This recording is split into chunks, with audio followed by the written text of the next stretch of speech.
and check out all his content here at Packernet Podcast. So, Week 1, Detroit Lions at home. All right, at home. And I look at the divisional matchups like you got a really, really good shot of splitting games. I know it didn't work out like that last year, but I kind of go into every season going, probably going to be a split. Every now and again, I'll say, all right, we're going to beat that team both times, or in some cases, maybe you lose both those games. I'm going to say the buzz of Week 1, the Detroit Lions losing their offensive and defensive coordinator, right? They lost a couple key players as well. They tried to replace them. We'll see what's going on there. There's latest buzz is I'm hearing Trey Hendrickson may end up a Detroit Lion. I don't know how real that is, but we'll look into that. Let me hit the super chat, and then we'll get your all's take on Detroit. Jerry with the super chat. Thank you, Miss Jerry. She says, if JJ fails in Minnesota or gets hurt, we could be playing Rodgers leading the Vikings on the final game of the year. Woo! See, that's another thing too. Like many people, they want Rodgers to sign with Pittsburgh, so you don't have to worry about him signing with Minnesota, right? I think that ship would probably have already sailed, Jerry, after Week 1. I think Rodgers wants to play. I'm kind of getting that vibe myself. I think he'll end up in Pittsburgh. So there's no way he'll be leading the Vikings. That's just me personally. Now, who knows? If they go through OTA, some people believe, and I don't know if there's any truth to it, but some people believe that maybe Rodgers is waiting until a flurry of OTAs go through, that maybe Minnesota looks up and goes, JJ's not ready yet, and they'll call Rodgers. Because I do think Rodgers would pick Minnesota over Pittsburgh. I mean, my goodness, look at their receiving core, right? They really the reason I expect the Minnesota Vikings to take a step back this year, I guess what I'm trying to say, is because of the quarterback position. I don't think J.J. McCarthy's going to step in there and play as well as Sam Darnold did last year. I don't even think Sam Darnold could step back in there and duplicate what he did last year. You've seen him kind of hit the wall at the end of the year. So, but thank you so much for the super chat there, Jerry. We appreciate you. All right, Week 1, Detroit. I'm going to call it a dub, boys. How do y'all feel about the Detroit Lions coming into Lambeau Field, Week 1, 3:25 kickoff? Spoiler alert: we're 4-0 going into the bye. So I'm taking the pack in Week 1. Let's go. All right. Keep up with your all's wins and losses for me if you don't care. Okay, just mark them down. I'm writing them down. I wanted to be pessimistic, Jacob, right out of the bat, but when I thought about it logically, I think that people are really sleeping on the fact that the coaching staff that was lost to the Lions was like the framework for that organization. Dan Campbell is a rah-rah guy and a player's coach for sure, but I don't think he's a genius in any way and a schematic type of coach. I think that it might take the Lions a few weeks to really get that fire underneath them again. So for that reason, I am taking the Green Bay package with the win in Week 1. Love it. And Tim already said a dub, right? So we all picked a dub there in Week 1. Detroit Lions fans watching this are going, these a-holes. So Week 2, Thursday Night Football. Short turnaround, man. You can't overlook that. Washington Commanders, but it is at home. Commanders looked pretty darn good last year. One of the hottest teams in the league there throughout the second half of the season, if my memory serves me correctly.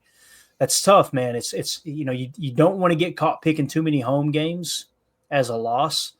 But if there is a home game that I feel like the Packers could drop, this might be it. When you look at the matchups, you look at the coaching, they get Cliff Kingsbury back at OC. Nothing changes there. You got Jaden Daniels with 1 year under his belt. Now, does he hit the sophomore slump like C.J. Stroud did down in Houston, or does he take a step forward? That's going to be the big question.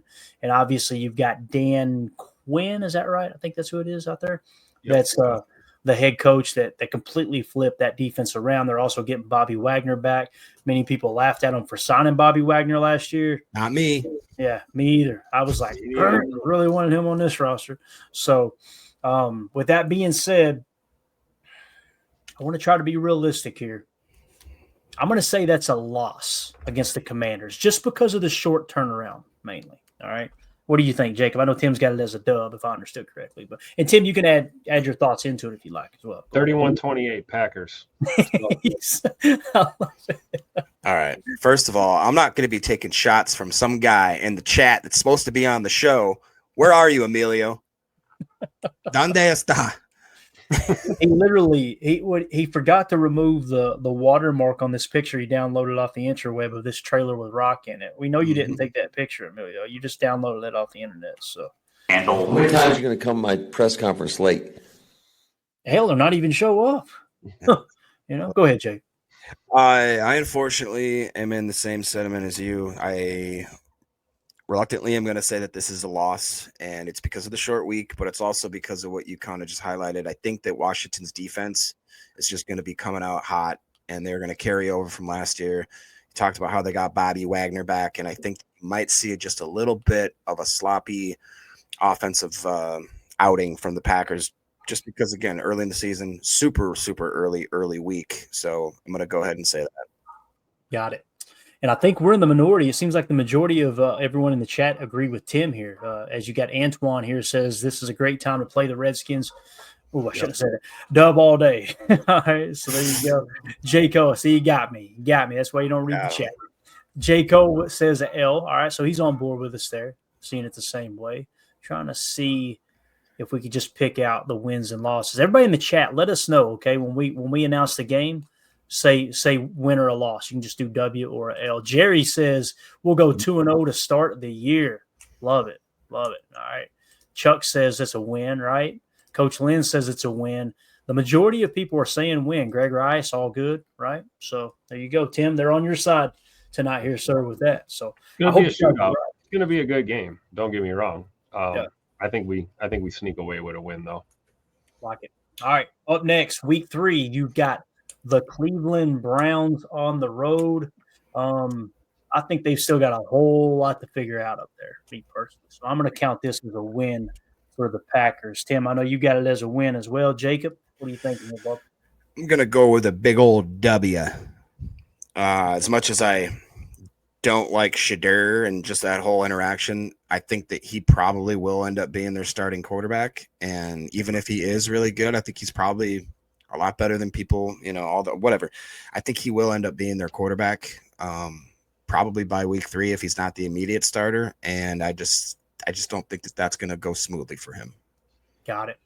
Tracy in the chat says that'll be an L. Mike Hebring says win versus the Commanders. Going back to that. Coach Lynn says W here against the Browns. J. Cole says that defense is no joke. It's a great point. Greg Rice says give me 3 dubs. Jerry says it's another dub. 2-0 for this says if we lose to Cleveland, it's really losing to ourselves. I think that's a great point. It's a very, very fair point. All good, says Dub. True D says we have big problems. We lose to the Browns.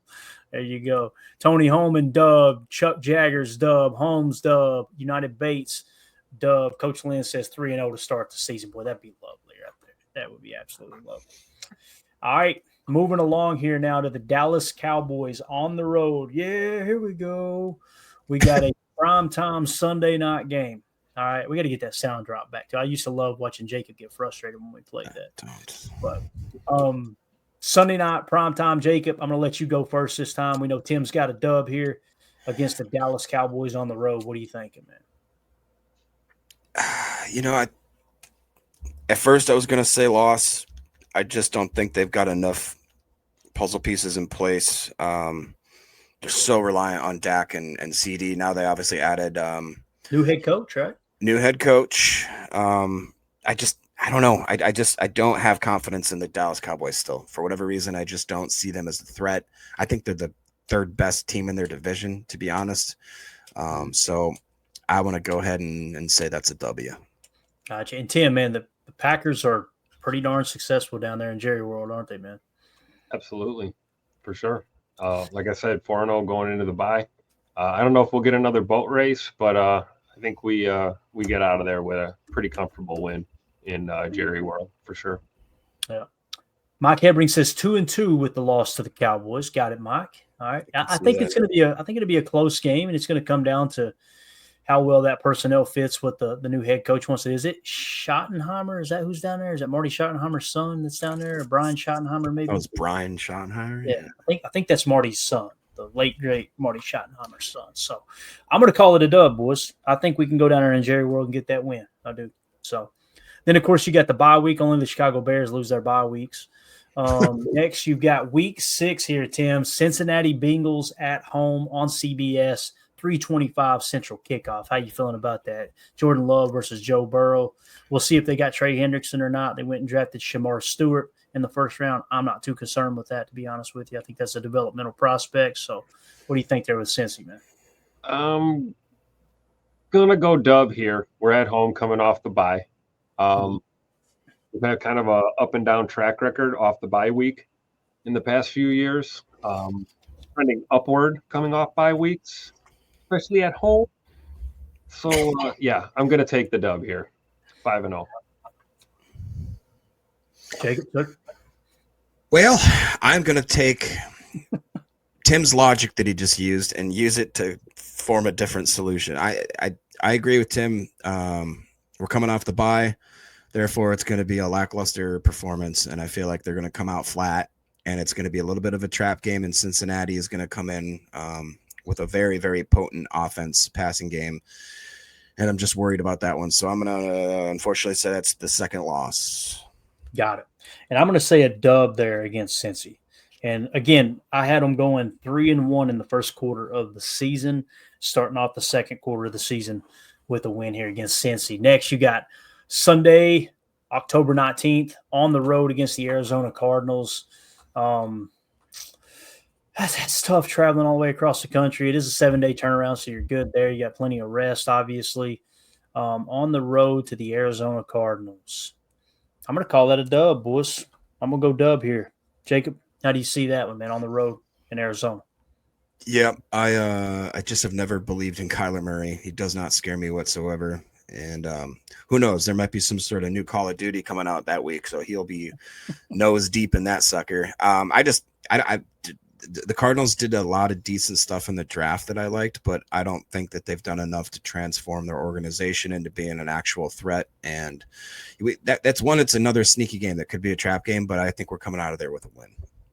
Gotcha. Tim? Dub. All right.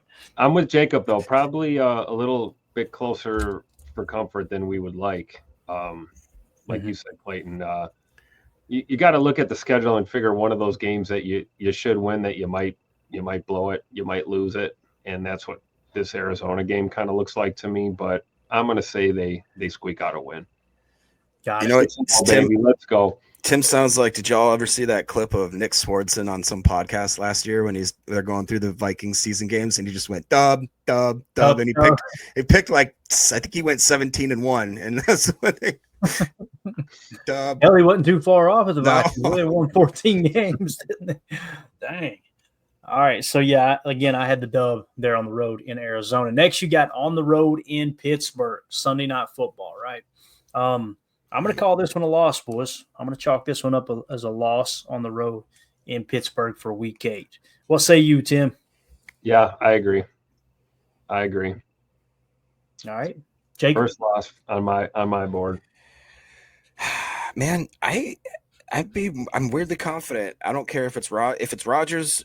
I'm more worried that we would lose, to be honest, just because of the whole motivation and the rivalry and all that. But if it's not Rodgers, who are they going to have? I mean, I'm not scared of Mr. Rudolph, So is there a situation where a Kirk Cousins is somehow over there? Or, I mean, I don't know, man. At that point, you call Joe Flacco because he's better than probably anybody you got. So I'm going to say that it's a win. Got it. Good stuff. Up next, Week 9 at home against the Carolina Panthers. I'll let you go first this time. Jacob, what do you think, man? I think like Tim talked about Arizona, this one to me could be a sneaky one. Bryce ended the year a lot better than people give him credit for. They added some puzzle pieces, and I think they got a much better defensive roster this year. So I think that could be a sneaky one, but I'm going to still give us a win there. Got it. Tim, what do you think, man? Exactly what Jacob said. Another too close for comfort, but we squeak out with a dub. I'm taking the dub.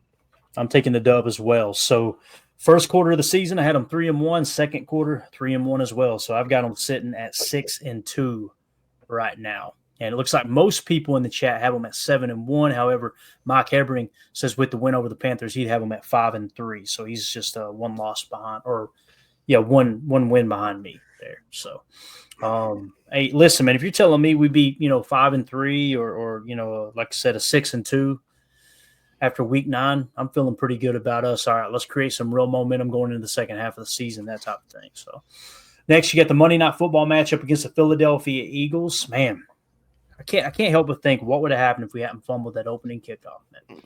You know, and I feel like we improved. The question is, did Philly improve?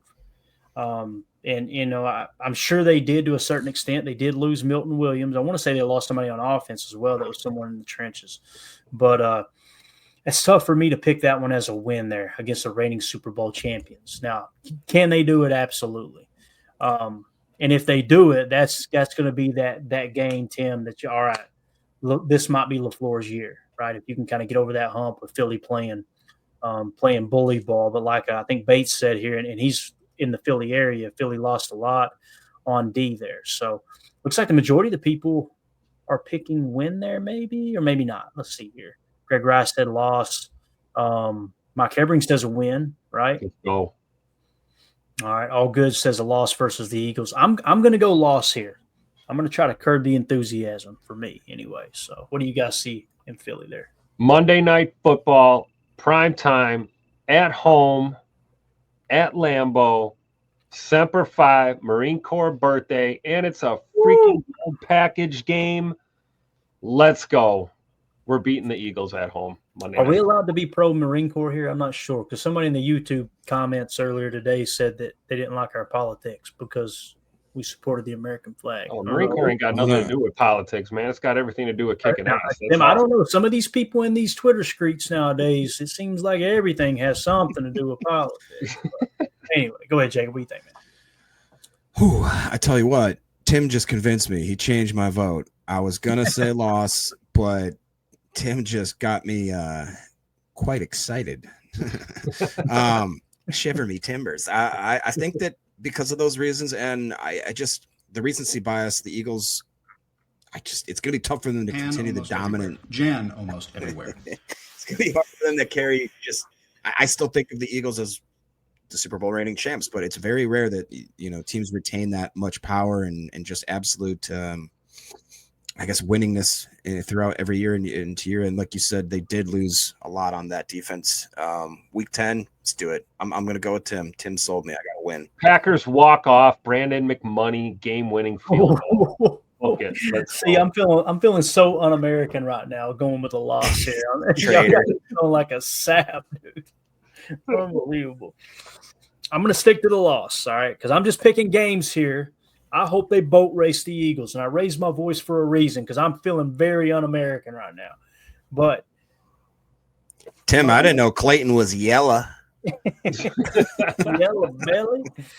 All right, up next, you got the New York Giants on the road. Let's just go ahead and win right there. As long as they ain't got Tommy DeVito back there under center, we're good to go, right, boys?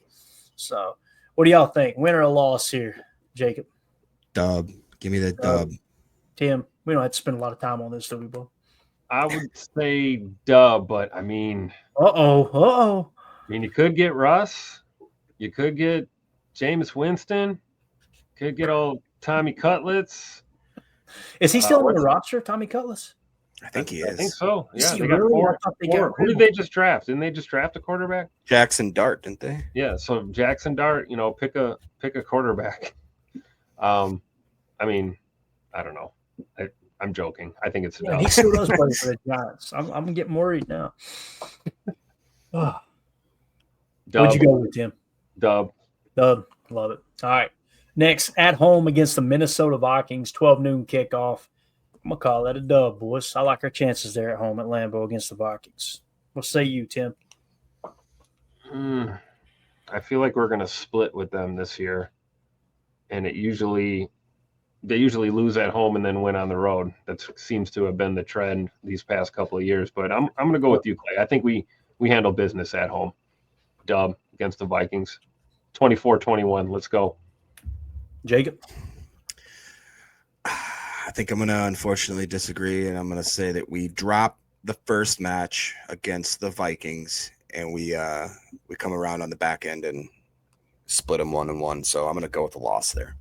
Got it. All right. Up next, you got the Detroit Lions on the road on Thanksgiving. Listen, this would depress the hell out of me, but I think we split with the Lions this year. So, unfortunately, it's going to be Thanksgiving Day for me that I say is a loss. I'm going to go loss here against the Lions on Thanksgiving Day.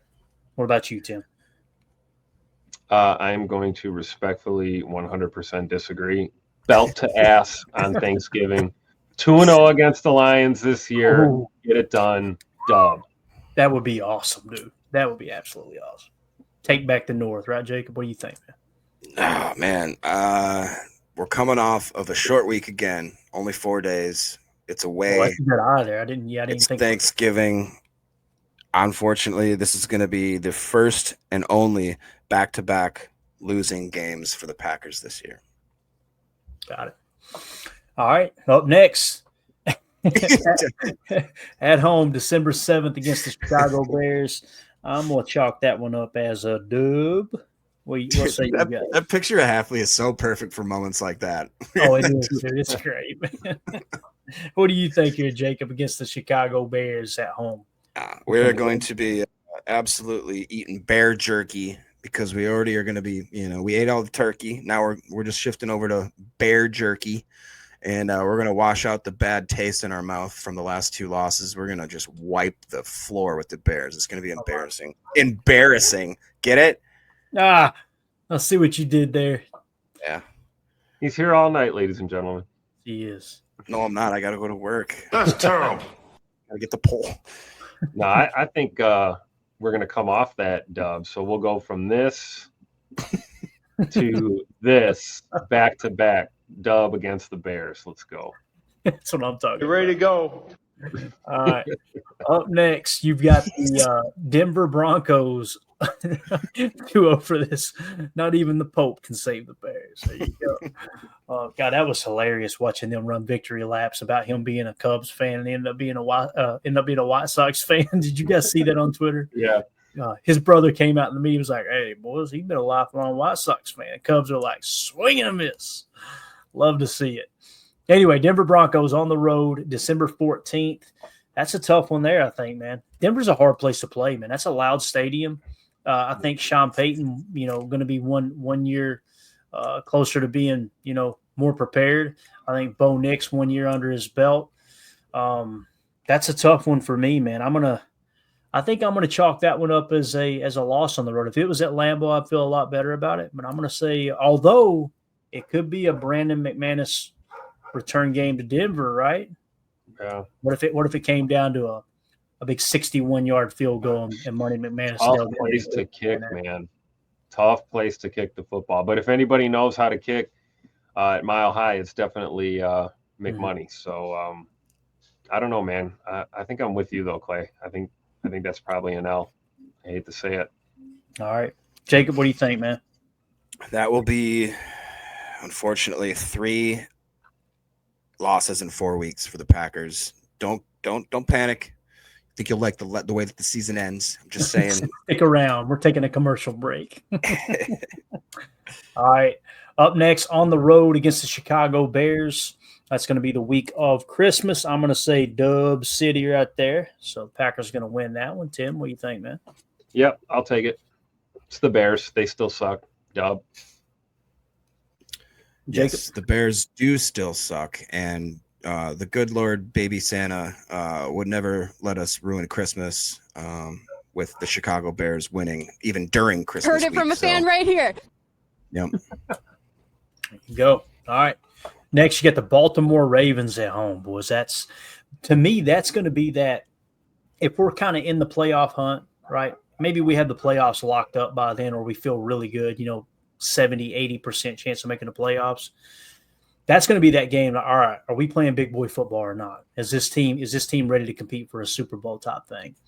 I think I'm going to surprise everybody here, and I'm going to say they get a dub against the Baltimore Ravens at home. And I'll tell you why. I know Lamar Jackson could throw the football, don't get me wrong. But what did Halfley do to this defense this year? He completely revamped the run defense. What do they like to do? Press into Derrick Henry, right? I think we shocked the world there against Baltimore at home at Lambeau on December 28th. So I'm going to go dub there. Mm-hmm. What about you, Jacob? Yeah, I agree. It's just for a little bit different reasoning. Like I mentioned earlier, I think the Baltimore Ravens, in my opinion, are going to be most likely sitting guys already. I think they may have already clinched their division. They are trying to save Derrick Henry, especially at the end of the year, to get him ramped up for some hardcore playoff football. I think that there's a chance that if it's a snow game, obviously Baltimore's not adverse to weather. But just all that being said, I think we're forgetting that Packers have kind of molded themselves into being late season weathers, downhill type football with Josh Jacobs now behind that offensive line that we tried to get increasingly larger. I think that the Ravens end up sitting some of their starters. We have something more to play for. We end up taking a W. Got it. Tim, what do you think, Bob? Dub. All right. There you go. So just a quick little recap. In the first quarter of the season, I've got them going 3-1. Second quarter of the season, 3-1. Third quarter of the season, 2-2. Fourth quarter of the season, 3-1. And then you got the final game of the season here on the road against the Minnesota Vikings. I had to sweep the Bears. I had a split with the Lions. The question is, do we split with the Vikings or not? Last year, the Vikings looked good. KOC is one of the great up-and-coming young coaches. If anybody can get J.J. McCarthy ready to run his scheme and a quarterback-friendly scheme, much like LaFleur, think of what LaFleur was able to do with Malik Willis, right, on short notice. I think KOC might be able to do that with our boy McCarthy, but I'm going to say the Packers sweep the Vikings as well. So I'm going to go with the dub here early. And you guys know when we do our win-loss total, this isn't set in concrete. When we make our final predictions for the season, you guys know I like to do kind of a range. Last year I said 10 to 13 wins is what I said, right? We finished at 11. I'll do the same thing this year, but we're just giving you guys the way too early predictions tonight. So everybody in the chat, put your total, your win-loss total. You've already done it. Hit it again for me, and I'll use Greg Rice as the bench marker. That way we can get everybody's voice heard in here. But, Jacob, what do you think about Week 18 there against Minnesota Vikings on the road? Yep. So in my scenario here, that's going to be a win, and it'll end up bringing the total to 12-5, which, if you guys remember, that was what I picked just as off the top of my head before we had the schedule. So mine's a little bit different than y'all's, but I think it's realistic. 12-5, a little bit of a rough stretch in between. So, yeah. Tim, what do you got there in Week 18 against the Vikings, and what's your total, man? I'm opposite a little bit. I got us splitting with Minnesota, so that's an L for me to end the year. I've got the boys at 14-3, of course, the most optimistic prediction on the show once again, second year in a row. Thank you very much. But yeah, like you said, Clayton, let's do this again after camp. Right, exactly. And let's try and put a range on it. Let's also try and myself included here, keep in mind we do have an extremely early bye week. So when you look at that last half of the season, any kind of potential injuries, guys being banged up, let's not forget we're without Scoot until at least Thanksgiving, probably at the earliest. Right. So, there are some variables, but just the way too early prediction for me is, I got them 14-3 so far. Got it. Good stuff. I'm trying to go back here. I don't want to leave anybody out. I guess we'll just start. Let's start up here with Drew. I don't think he reposted in there. I've got him going. Go ahead, Jacob. Mrs. Green says, Tim being considered the resident optimist is so wild to me. We bring out the best in people here. Yeah, that's what it is. He's like, my ass. You guys operate. Tim probably goes upstairs every evening after the show ready to pull his hair out, dealing with me every night. I've got the Packers going 12-5. Just, again, this is spur of the moment. Here's the schedule. I could see that being a realistic option. Now, as always, injuries are going to play a role in this. We talk about that all the time. Barring any crazy injuries, I could see the season playing out that way at 12-5. Let's go through the chat real quick and see what everyone else is saying here. Let's start with Drew D. Drew D says 10-7. You got a loss there, I guess, in Week 18. So he says the Packers are going to go 10-7. Got it. 2-0 for this says 17-0. All right. Greg Rice says 11-6. Coach Lynn says 12-5. Let's go, Coach. United Bates says we only lost 2 in a row, but they were the last 2, Greg. All right. Tony Holman, not to be confused with Tom Holman, he has them going 12-5. All right. Let's see here. Mike Hebring has them going 10-7. Drew D finished with 10-7. Thank you for reposting that, buddy. Appreciate you.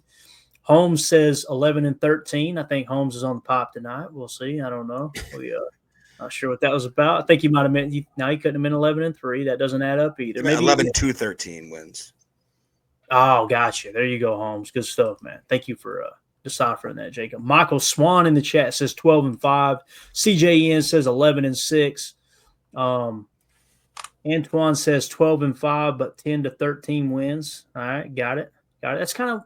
I'm seeing on the surface. I'm kind of seeing 11-14 wins. To be honest with you, that's kind of where I'm settling in at. I got them winning 12, but I could see realistically 11 being the basement, barring any crazy injuries, of course. Tracy says 10-7. Richard King says 11-6. 2-0 for this. Says real prediction though 14-3. I can see it. I think a lot of things have to go right for the Packers. I think they've got to have the ball bounce their way in a couple of games. I think, they got to stay relatively healthy to hit that 14-win mark, but I think it's doable for sure. Yeah, our guys better wake up with their piss hot, like I said before. So. That's right, Coach. Jerry says 13-4. I like it. Matrix Jackson, I'm glad you're in here, Matrix. You won something the other day, bub. You won the autographed Bo Melton card, sir. Cheese curds make my stomach hurt all the time, but I do eat them though. It's here somewhere. I hope I haven't lost it. We'll get you some kind of prize if I've lost it. No, it's right here. Autographed Bo Melton rookie card, Matrix. Make sure, shoot me a text or an email, okay? 865-658-5824 or email me PackersTotalAccess@gmail.com. 13-4. I like it too, by the way. So there you go. That's Jacob's number there, by the way. No, it's not. Yeah. Respect Oranges says 9-8. We're getting reffed. Man, that would suck. Ugh. J. Cole says 12-5. Have I hit these already? I feel like I'm just going back through them all again here. Hold up a minute. I think we're good. Gridiron Freak, pretty cool name. 12-5. All good. 12-5. Stacy Mitchell 11-6. Daryl says 9-7-1. Just because he can. How dare you? Greg Rice says it's rigged. I'm about to give away, of course. Number one Packer fan says 13-4 Super Bowl champs. Go Pack, go! God, how awesome! You heard it from a fan right here. Packers with one of the youngest rosters in the league turn around and win a Super Bowl. That'd be awesome, man. Dan Lang in the chat says 14-3. Andy Monday says 12-5, but more importantly, surging as we hit the playoff. That's a great point, Andy. I'm glad you said it because that's the most important thing, right, guys? Is playing your best football as the season wraps up. Last year, it was totally the opposite. We were playing our worst football as the season wrapped up. And on top of that, we played the Eagles better than anybody else in the playoffs. So imagine if we had been kind of ascending into the playoffs. I think that's a great point. Great point. So anyway, you guys got anything else here you want to hit on before we wrap this big bear up, man? This was fun. No, this is awesome. It's schedule's here, man. I'm excited. Yeah, I think it's important, like with the many things, to take your preconceived notions, your biases, thinking that what happened last year is going to be carried into this season is really important to do. And I'm not great at it either, but there's a lot of these teams that people think are going to be so easy to dictate whether or not they're going to be quote unquote good, that obviously we're going to have some surprises. That's what's fun about each year. So I'm just excited for another year of Packers football. Absolutely. Very well said. 2-0 for this says that's not the Oval Office's phone number. I know. I Googled it. All right. Mrs. Green said 2-0 for this. Do you not have that on speed dial? 2-0 for this comes back and says, no, Tim's wife. I deleted it. The club I wanted was across the street. She says fair. The club you wanted was across the street. Just like I think it's a tire shop across the street. Hey, in the front, but in the back, Tim, it's a different place. I hear Billy Bob got a nice tramp stamp over there is what I'm hearing. Billy Bob. All right, that's it. This show sucks. We appreciate y'all hanging out with us. There is your 2025 Green Bay Packers schedule release. Had a bunch of people watching tonight. If you would hit that like button, sub to the channel. Appreciate y'all making us a part of this festivities. It's somewhat of a holiday it's become here. And if you want to support the show, the best way to do that is join our Patreon community. Jacob thinks it's funny. Join our Patreon community. Go to patreon.com/Packer Fan Total Access. You get access to all our chats in there just to be a part of the community, as well as all the exclusive content we're putting on there as well. So we're going to be doing a really cool charitable drive for the month of June. Excited about that. We'll get you guys some information on it, and we're going to attach a giveaway, an autographed Dontavion Wicks jersey to that. But there will be a giveaway this Saturday as well. I got to decide on what jersey we're going to do. So we got a Lynn Dickey in the hopper too, boys. Really excited about that. So nice. All right. Guys, thank y'all for joining us. Appreciate you, Tim, Jacob. You guys are awesome. Thanks for having me. And Emilio, thank you for slacking, dude. Yeah, what happened to that guy? Yeah, he keeps sending updated pictures of the gravel. I'm just not buying it, man. It's all right. Listen, you lie to your friends, I'll lie to mine, but let's don't lie to each other. So, all right, everybody have a great night. Appreciate you as always. Let's go out and be the change we want to see in the world. Be nice to somebody. Don't be nice to Emilio. Look right here. See, now he's going to send a video. Watch, he's going to be out in the field somewhere trying to sell this. He just went next door to the neighbors to try to make it look like he's doing something. Oh, ain't good. Oh my God! Put his shirt on, bro. Wait a minute. What is he doing? Oh man, I'm glad. It was funny too because as soon as I seen he didn't have a shirt on, I took him off the screen. He tried to take himself off the screen. He put himself back on the screen. And now this is going back in slow motion, trying to catch the perfect frame. That's what he's doing right now. So we are officially